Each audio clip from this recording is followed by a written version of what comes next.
परांजपे चाळ एरियामधून आम्ही आलो आहे आणि गेले 7-8 वर्ष 10 वर्ष म्हटलं तरी चालेल हाच त्रास आहे मला. दिवसाआड पाणी ते पण कमी आणि पाण्याचा टायमिंग काही नसतो. आत्ता एक थोडा मला वाटते 2-3 महिने टायमिंग झालेलं आहे पाण्याचं थोडाफार फिक्स, पण पाणी कमीच येतं. दिवसाआड पाणी येतं म्हणजे आणि कसं पुरवणार पाणी? आम्ही पाऊण तास पाणी सोडतो होतं. तुम्ही पाऊण तास पाण्यामध्ये काय होणार 2 दिवस? मी मागील 3 आठवड्या अगोदरही गळ्यात अशाच बाटल्यांच्या माळा घालून आलो होतो. वारंवार हा माझा 12वा आंदोलन आहे पाणी MGPला. 12 आंदोलन केलेले आहेत आम्ही पाण्यासाठी फक्त, आणि तेही दररोज पाण्यासाठी, चांगल्या पाण्यासाठी आणि वेळेवर येणाऱ्या पाण्यासाठी. पण ह्यांना लोकांना काही फरक पडत नाही आहे साहेब. आता विचार करा तुम्ही, बारकुपाडा, भोईरनगर, परांजपे चाळ, प्रकाशनगर, नितीननगर, विघ्नार्थनगर, मेफ्लॉवर सोसायटी, शिवंगानगर, सगळीकडे पाण्याचा प्रॉब्लेम चालू केले आहे लोकांनी. सगळ्यांना पाणी द्या ना तुम्ही वेळेवरती.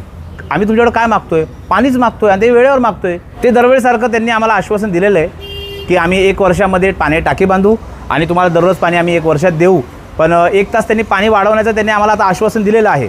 उद्या त्यांचे व्हिजिटर्स येणार आहेत पाण्यासाठी, पाणी करणार आहेत, त्याच्यानंतर पाहतील की त्यांचा कसा काय अभ्यास आहे. पण आम्ही त्यांना एकच सांगितलेलं आहे की आम्हाला 1 तास तुम्ही पाणी देताय ना, तो टोटल 1 तास मिळालाच पाहिजे, 5 मिनटंही कमी झालं नाही पाहिजे.